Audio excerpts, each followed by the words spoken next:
remember that feeling a few weeks back when OpenAI, like, just dropped Sora on us? Oh, yeah. And we all saw AI making videos?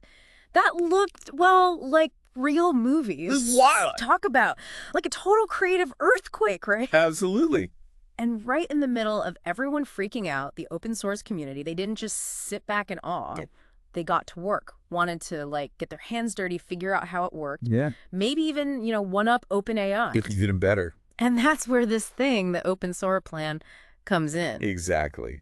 And that's what we're diving into today. Excerpts from their technical document, going way beyond just the hype, to see how they're tackling this, like, massive challenge. What's really interesting about the Open Sora plan is it's not just about getting those, like, flashy results. Right. It's about making this kind of, like, super powerful video generation accessible, Yeah. to everyone using open source tools. So by the end of this deep dive, you'll get the nuts and bolts of how Open Sora plan works, what makes their approach different, and even get a peek at the potential challenges and maybe where this whole technology is heading. It's exciting stuff. This plan is, like, not kidding around. They're aiming to build a model that can create high-res, long videos from, like, all kinds of user input. Ambitious, for sure. That's not easy. Absolutely not. We're talking massive computational power, huge amounts of data. Yeah. And getting past the limitations of what we already have, the Yeah. existing video generation models, Right.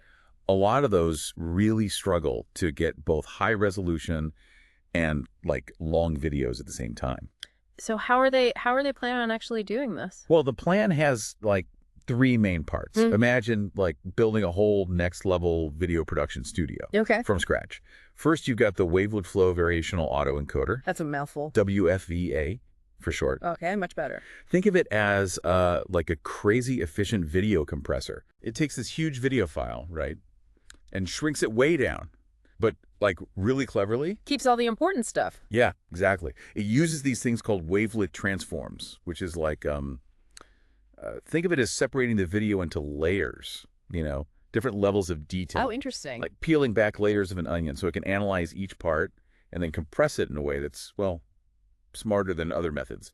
Keeps more of the good stuff. So it's not just blindly squashing the video down, it's doing it strategically. Exactly. And the document actually highlights how much more efficient this makes things. It's like 6 times faster than other VAEs that people normally use. Wow. And uses way less memory. That's huge. Mentioning about video. Huge. Means things run faster, less strain on your computer, all that. That's what I call streamlining. So, okay, the video's compressed. What happens next? That's where part 2 comes in, the joint image video skip-parse denoiser. Another. Yeah, it's a mouthful. But basically, this is like our master video restorer.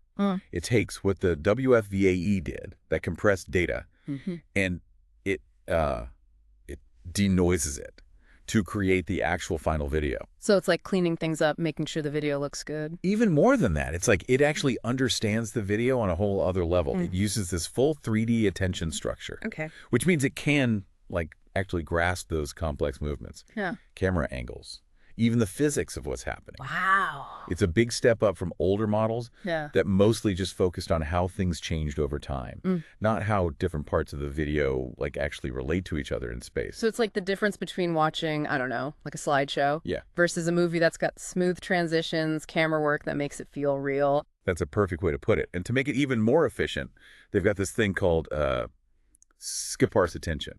So instead of analyzing every single pixel, it just focuses on the most important parts. Like, imagine a super talented film editor who can instantly spot the keyframes and cut out all the fluff without ruining the story. Okay, so that's pretty smart. So we've got our super efficient compressor and our very detail-oriented restorer. Yeah. What's the third part of this studio we're building? The condition controllers. Yeah. Think of these like the directors, right? Okay. They take your instructions, whatever they are. Could be a text prompt, a reference image, even a rough sketch. And they translate that into the actual visuals the model creates. So they take what you want and turn into the actual video. Exactly. And Open Sora plan, they've got a unique way of doing this. So for images, instead of all these complicated methods to, like, inject the meaning of the image into the video, they just simplified it to focus more on control.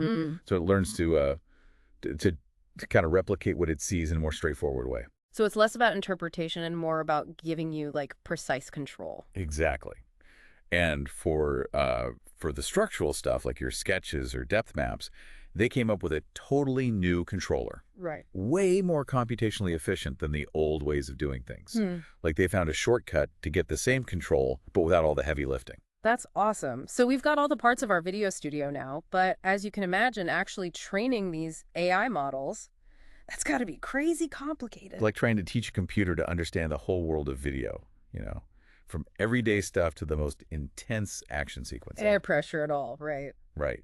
So how does Open Sora Plan actually tackle this whole training thing?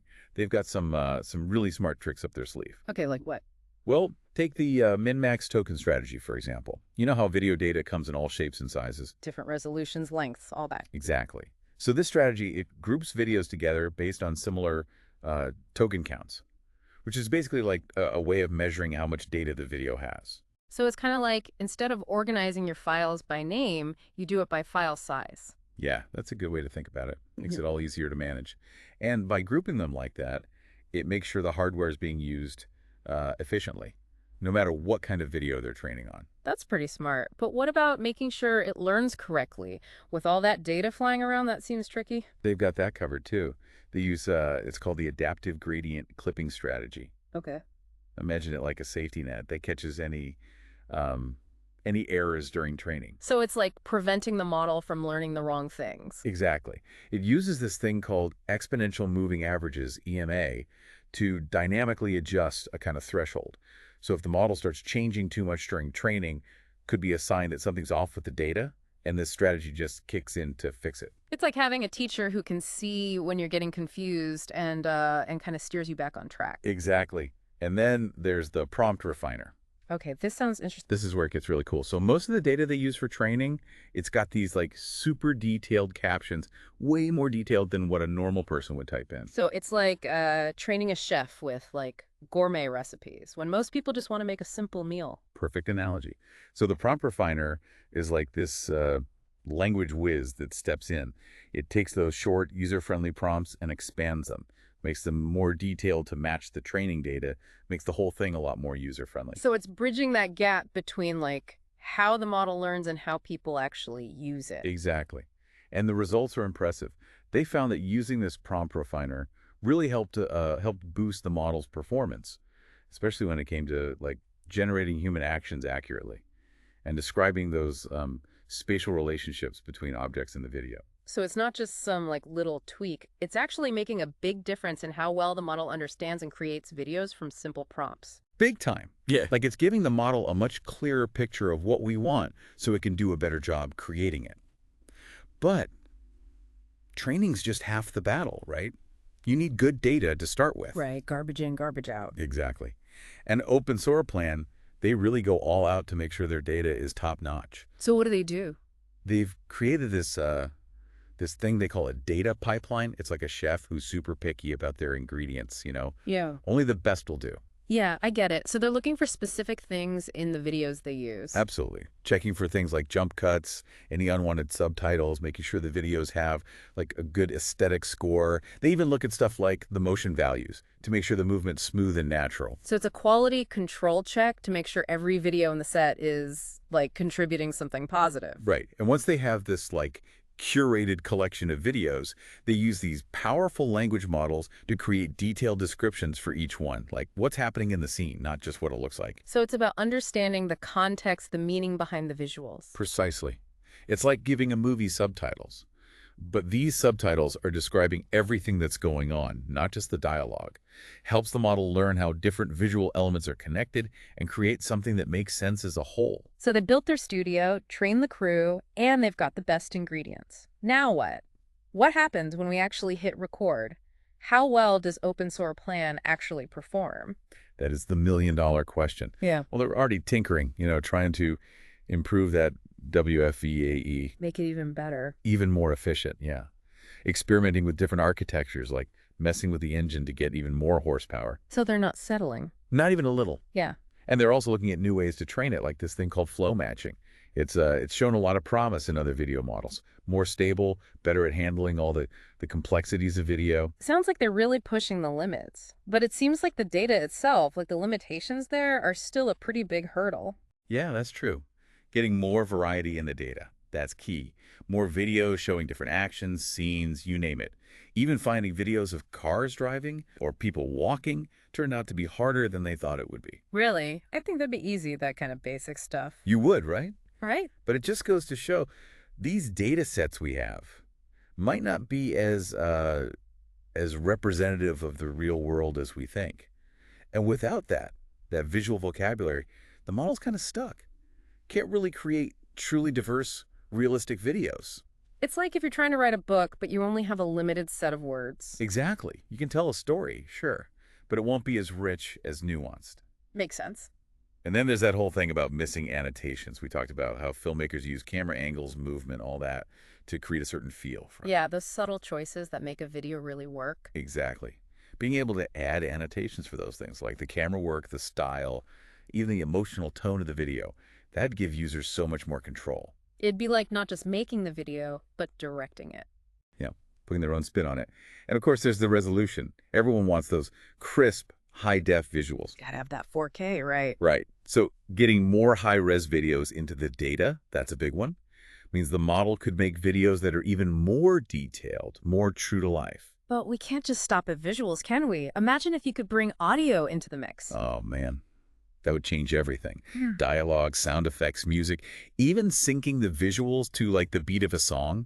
It'd be like a whole other level of immersion of creative possibilities. Absolutely. And that makes me even more excited about this whole open source aspect of Open Sora Plan. Right. It's not just one company calling the shots. It's a whole community. Developers, researchers, artists, all working together, pushing things forward. It's like democratizing this tech, making it so anyone can use it. Exactly. And that's what makes it so cool. So wrapping things up here, this whole deep dive into Open Sora Plan, what's the big takeaway for everyone listening? I think it's that we're seeing a real shift in how video is made. Yeah. We're moving away from this world where, you needed all this expensive gear, special skills to make high-quality video. It's like back in the day when computers were first becoming a thing, Totally. and suddenly anyone could share their own stuff. That's exactly what's happening now with video, Yeah. with things like Open Sora Plan. The tools are getting more powerful, more accessible, more open. So anyone who's got a story to tell, a vision, a creative spark, they can bring it to life. In ways we couldn't have imagined before. It's an amazing time to be a creator. And on that note, that's it for our deep dive today. Thanks for listening, and until next time, keep exploring and keep those creative juices flowing.